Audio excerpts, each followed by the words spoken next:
तीसरा अध्याय, भगवान के अवतारों का वर्णन। श्री सूत जी कहते हैं, सृष्टि के आदि में भगवान ने लोकों के निर्माण की इच्छा की। इच्छा होते ही उन्होंने महत्त्व आदि से निष्पन्न पुरुष रूप ग्रहण किया। उसमें 10 इंद्रियां, 1 मन और 5 भूत, ये 16 कलाएं थीं। उन्होंने कारण जल में शयन करते हुए जब योग निद्रा का विस्तार किया, तब उनके नाभि सरोवर में से एक कमल प्रकट हुआ और उस कमल से प्रजापतियों के अधिपति ब्रह्मा जी उत्पन्न हुए। भगवान के उस विराट रूप के अंग प्रत्यंग में ही समस्त लोकों की कल्पना की गई है। वह भगवान का विशुद्ध सत्व में श्रेष्ठ रूप है। योगी लोग दिव्य दृष्टि से भगवान के उस रूप का दर्शन करते हैं। भगवान का वह रूप हजारों पैर, जांघें, भुजाएं और मुखों के कारण अत्यंत विलक्षण है। उसमें सहस्रों सिर, हजारों कान, हजारों आंखें और हजारों नासिकाएं हैं। हजारों मुकुट, वस्त्र और कुंडल आदि आभूषणों से वह उल्लसित रहता है। भगवान का यही पुरुष रूप, जिसे नारायण कहते हैं, अनेक अवतारों का अक्षय कोश है। इसी से सारे अवतार प्रकट होते हैं। इस रूप के छोटे से छोटे अंश से देवता, पशु, पक्षी और मनुष्य आदि योनियों की सृष्टि होती है। उन्हीं प्रभु ने पहले कौमार सर्ग में सनक, सनंदन, सनातन और सनत कुमार, इन 4 ब्राह्मणों के रूप में अवतार ग्रहण करके अत्यंत कठिन अखंड ब्रह्मचर्य का पालन किया। दूसरी बार इस संसार के कल्याण के लिए समस्त यज्ञों के स्वामी उन भगवान ने ही रसातल में गई हुई पृथ्वी को निकाल लाने के विचार से सुकर रूप ग्रहण किया। ऋषियों की सृष्टि में उन्होंने देवर्षि नारद के रूप में तीसरा अवतार ग्रहण किया और सात्वत तंत्र का, जिसे नारद पांचरात्र कहते हैं, उपदेश किया। उसमें कर्मों के द्वारा किस प्रकार का कर्म बंधन से मुक्ति मिलती है, इसका वर्णन है। धर्म पत्नी मूर्ति के गर्भ से उन्होंने नर नारायण के रूप में चौथा अवतार ग्रहण किया। अवतार में उन्होंने ऋषि बनकर मन और इंद्रियों का सर्वथा संयम करके बड़ी तपस्या की। 5वें अवतार में वे सिद्धों के स्वामी कपिल के रूप में प्रकट हुए और तत्वों का निर्णय करने वाले सांख्य शास्त्र का, जो समय के पेड़ से लुप्त हो गया था, आसुरी नामक ब्राह्मण को उपदेश किया। अनुसूया के वर मांगने पर 6ठे अवतार में वे अत्रि की संतान दत्तात्रेय हुए। इस अवतार में उन्होंने अलर्क एवं प्रहलाद आदि को ब्रह्म ज्ञान का उपदेश किया। 7वीं बार रुचि प्रजापति की आकुति नामक पत्नी से यज्ञ के रूप में उन्होंने अवतार ग्रहण किया और अपने पुत्र याम आदि देवताओं के साथ स्वयंभू मनवंतर की रक्षा की। राजा नाभि की पत्नी मेरु देवी के गर्भ से ऋषभ देव के रूप में भगवान ने 8वां अवतार ग्रहण किया। इस रूप में उन्होंने परमहंसों का वह मार्ग, जो सभी आश्रमियों के लिए वंदनीय है, दिखाया। ऋषियों की प्रार्थना से 9वीं बार वे राजा पृथु के रूप में अवतीर्ण हुए। शौनक आदि ऋषियों, इस अवतार में उन्होंने पृथ्वी से समस्त औषधियों का दोहन किया था। इससे यह अवतार सबके लिए बड़ा ही कल्याणकारी हुआ। चाक्षुष मनवंतर के अंत में जब सारी त्रिलोकी समुद्र में डूब रही थी, तब उन्होंने मत्स्य के रूप में 10वां अवतार ग्रहण किया और पृथ्वी रूपी नौका पर बैठाकर अगले मनवंतर के अधिपति वैवस्वत मनु की रक्षा की। जिस समय देवता और दैत्य समुद्र मंथन कर रहे थे, उस समय 11वां अवतार धारण करके कच्छप रूप से भगवान ने मंदराचल को अपनी पीठ पर धारण किया। 12वीं बार धन्वंतरी के रूप में अमृत लेकर समुद्र से प्रकट हुए और 13वीं बार मोहिनी रूप धारण करके दैत्यों को मोहित करते हुए देवताओं को अमृत पिलाया। 14वें अवतार में उन्होंने नरसिंह रूप धारण किया और अत्यंत बलवान दैत्यराज हिरण्यकशिपु की छाती अपने नखों से अनायास इस प्रकार फाड़ डाली, जैसे चटाई बनाने वाला सीख को चीर डालता है। 15वीं बार वामन का रूप धारण करके भगवान दैत्यराज बलि के यज्ञ में गए। वे चाहते तो थे त्रिलोकी का राज्य, परंतु मांगी उन्होंने केवल 3 पग पृथ्वी। 16वें परशुराम अवतार में जब उन्होंने देखा कि राजा लोग ब्राह्मणों के द्रोही हो गए हैं, तब क्रोधित होकर उन्होंने पृथ्वी को 21 बार क्षत्रियों से शून्य कर दिया। इसके बाद 17वें अवतार में सत्यवती के गर्भ से पराशर जी के द्वारा वे व्यास के रूप में अवतीर्ण हुए। उस समय लोगों की समझ और धारणा शक्ति कम देखकर अपने वेद रूप वृक्ष की कई शाखाएं बना दी। 18वीं बार देवताओं का कार्य संपन्न करने की इच्छा से उन्होंने राजा के रूप में राम अवतार ग्रहण किया और सेतु बंधन, रावण वध आदि वीरतापूर्ण बहुत सी लीलाएं की। 19वें और 20वें अवतारों में उन्होंने यदुवंश में बलराम और श्री कृष्ण के नाम से प्रकट होकर पृथ्वी का भार उतारा।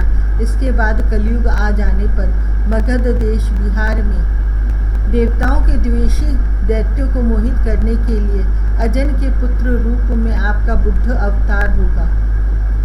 इसके भी बहुत पीछे जब कलयुग का अंत समीप होगा और राजा लोग प्रायः लुटेरे हो जाएंगे, तब जगत के रक्षक भगवान विष्णु यश नामक ब्राह्मण के घर कल के रूप में अवतीर्ण होंगे। शौनक आदि ऋषियों जैसे अगाध सरोवर से हजारों छोटे छोटे नाले निकलते हैं, वैसे ही सत्वनिधि भगवान श्री हरि के असंख्य अवतार हुआ करते हैं। ऋषि, मनु, देवता, प्रजापति, मनुपुत्र और जितने भी महान शक्तिशाली हैं, वे सब के सब भगवान के ही अंश हैं। ये सब अवतार तो भगवान के अंशावतार अथवा कलावतार हैं, परंतु भगवान श्री कृष्ण तो स्वयं भगवान अवतारी ही हैं। जब लोग दैत्यों के अत्याचार से व्याकुल हो उठते हैं, तब युग युग में अनेक रूप धारण करके भगवान उनकी रक्षा करते हैं। भगवान के दिव्य जन्मों की यह कथा अत्यंत गोपनीय रहस्यमयी है। जो मनुष्य एकाग्र चित्त से नियम पूर्वक सायंकाल और प्रातःकाल प्रेम से इसका पाठ करता है, वह सब दुखों से छूट जाता है। प्राकृत स्वरूप रहित चिन्मय भगवान का जो यह स्थूल जगत आकार रूप है, यह उनकी माया के महत तत्व आदि गुणों से भगवान में ही कल्पित है। जैसे बादल वायु के आश्रय रहते हैं और दूसरपना धूल में होता है, परंतु अल्प बुद्धि मनुष्य बादलों का आकाश में और दूसरपने का वायु में आरोप करते हैं, वैसे ही अविवेकी पुरुष सबके साक्षी आत्मा में स्थूल दृश्य रूप जगत का आरोप करते हैं। इस स्थूल रूप से परे भगवान का एक सूक्ष्म अव्यक्त रूप है, जो न तो स्थूल की तरह आकार आदि गुणों वाला है और न देखने सुनने में ही आ सकता है, वही सूक्ष्म शरीर है। आत्मा का आरोप या प्रवेश होने से यही जीव कहलाता है और इसी का बार बार जन्म होता है। उपर्युक्त सूक्ष्म और स्थूल शरीर अविद्या से ही आत्मा में आरोपित है। जिस अवस्था में आत्मस्वरूप ज्ञान से यह आरोप दूर हो जाता है, उसी समय ब्रह्म का साक्षात्कार होता है। तत्वज्ञानी लोग जानते हैं कि जिस समय यह बुद्धि रूपा परमेश्वर की माया निवृत्त हो जाती है, उस समय जीव परम आनंदमय हो जाता है और अपनी स्वरूप महिमा में प्रतिष्ठित होता है। वास्तव में जिनके जन्म नहीं है और कर्म भी नहीं है, उन हृदयेश्वर भगवान के अप्राकृत जन्म और कर्मों का तत्वज्ञानी लोग इसी प्रकार वर्णन करते हैं, क्योंकि उनके जन्म और कर्म वेदों के अत्यंत गोपनीय रहस्य हैं। भगवान की लीला अमोघ है। वे लीला से ही इस संसार का सृजन, पालन और संहार करते हैं, किंतु इसमें आसक्त नहीं होते। प्राणियों के अंतःकरण में छिपे रहकर ज्ञानेंद्रिय और मन के नियंता के रूप में उनके विषयों को ग्रहण भी करते हैं, परंतु उनसे अलग रहते हैं। वे परम स्वतंत्र हैं। ये विषय कभी उन्हें लिप्त नहीं कर सकते। जैसे अनजान मनुष्य जादूगर अथवा नट के संकल्प और वचनों से की हुई करामात को नहीं समझ पाता, वैसे ही अपने संकल्प और वेदवाणी के द्वारा भगवान के प्रकट किए हुए इन नाना नाम और रूपों को तथा उनकी लीलाओं को कुबुद्धि जीव बहुत सी तर्क युक्तियों के द्वारा नहीं पहचान सकता। चक्रपाणी भगवान की शक्ति और पराक्रम अनंत है, उनकी कोई था नहीं पा सकता। वे सारे जगत के निर्माता होने पर भी उससे सर्वथा परे हैं। उनके स्वरूप को अथवा उनकी लीला के रहस्य को वही जान सकता है, जो नित्य निरंतर निष्कपट भाव से उनके चरण कमलों की दिव्य गंध का सेवन करता है।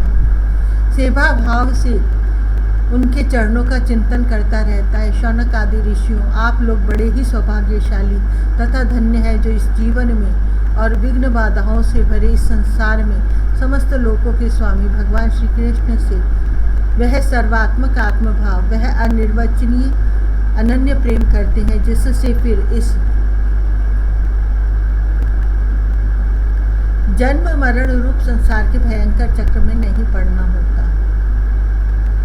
भगवान वेद व्यास ने यह वेदों के समान भगवत चरित्र से परिपूर्ण भागवत नाम का पुराण बनाया है। उन्होंने इस श्लाघनीय, कल्याणकारी और महान पुराण को लोगों के परम कल्याण के लिए अपने आत्मज्ञानी शिरोमणि पुत्र को ग्रहण कराया। इसमें सारे वेद और इतिहासों का सार संग्रह किया गया है। श्री शुकदेव जी ने राजा परीक्षित को यह सुनाया। उस समय वे परम ऋषियों से घिरे हुए आमरण अनशन का व्रत लेकर गंगा तट पर बैठे हुए थे। भगवान श्री कृष्ण जब धर्म, ज्ञान आदि के साथ अपने परम धाम को पधार गए, तब इस कलयुग में जो लोग अज्ञान रूपी अंधकार से अंधे हो रहे हैं, उनके लिए यह पुराण रूपी सूर्य इस समय प्रकट हुआ है। शौनक आदि ऋषियों, जब महातेजस्वी श्री शुकदेव जी महाराज वहाँ इस पुराण की कथा कह रहे थे, तब मैं भी वहाँ बैठा था। वहीं मैंने उनकी कृपा पूर्ण अनुमति से इसका अध्ययन किया। मेरा जैसा अध्ययन है और मेरी बुद्धि ने जिस प्रकार इसको ग्रहण किया है, उसी के अनुसार इसे मैं आप लोगों को सुनाऊंगा।